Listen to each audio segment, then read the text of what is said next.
Bonjour à tous, aujourd'hui nous allons introduire la notion de molécules organiques et présenter les groupes caractéristiques et les familles chimiques. Alors, une molécule organique, en grande majorité, elle est formée d'atomes de carbone et d'hydrogène, et parfois vous trouverez une minorité d'autres atomes tels que l'oxygène, l'azote, le fluor ou autres. Voici quelques exemples de molécules organiques. On remarque bien qu'on a essentiellement des atomes de carbone et d'hydrogène, mais parfois, on retrouve des groupes d'atomes qu'on peut remarquer et qu'on retrouve régulièrement. Je vous les ai entourés ici. Ces groupements d'atomes, vu qu'on les retrouve régulièrement, on a décidé de leur donner un nom.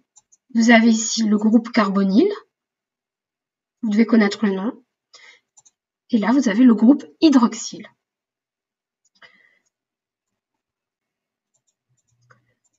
Un dernier groupe à connaître, attention, ce n'est ni un groupe carbonyle ni un groupe hydroxyle, c'est un groupe carboxyle. C'est en quelque sorte une fusion des deux derniers groupes, et même le nom, si vous remarquez, c'est un mélange de carbonyle et hydroxyle, donc ça fait bien carboxyle. À reconnaître également. Pour résumer, vous devez connaître 3 groupes caractéristiques. Le groupe hydroxyle. Dans ce cas, on dira que la molécule, elle appartient à la famille des alcools.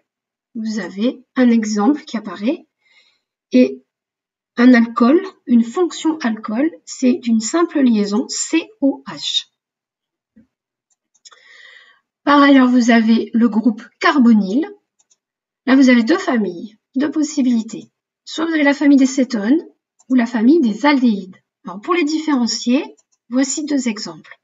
On reconnaît bien le groupe carbonyle, mais dans le premier cas, ce groupe carbonyle, il est à côté de 2 carbones. Dans l'autre, vous avez un carbone et un hydrogène. Et c'est ça qui fait la différence entre un aldéhyde et une cétone. Et enfin, vous avez le groupe carboxyle. Donc là, on dira que la molécule appartient à la famille des acides carboxyliques. Vous devez savoir repérer cet agencement d'atomes. C'est double liaison O-OH.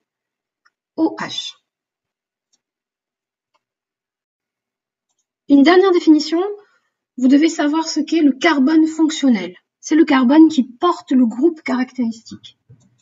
Si on représente une étoile pour que vous puissiez le repérer, eh bien voici les carbones fonctionnels pour chacune des 4 molécules. Voilà, vous devez savoir le repérer. À vous maintenant, essayez avec ces 2 molécules d'entourer les groupes caractéristiques et nommer là où les familles auxquelles elles appartiennent. Je vous invite à mettre la vidéo sur pause et à y réfléchir avant d'avoir la réponse.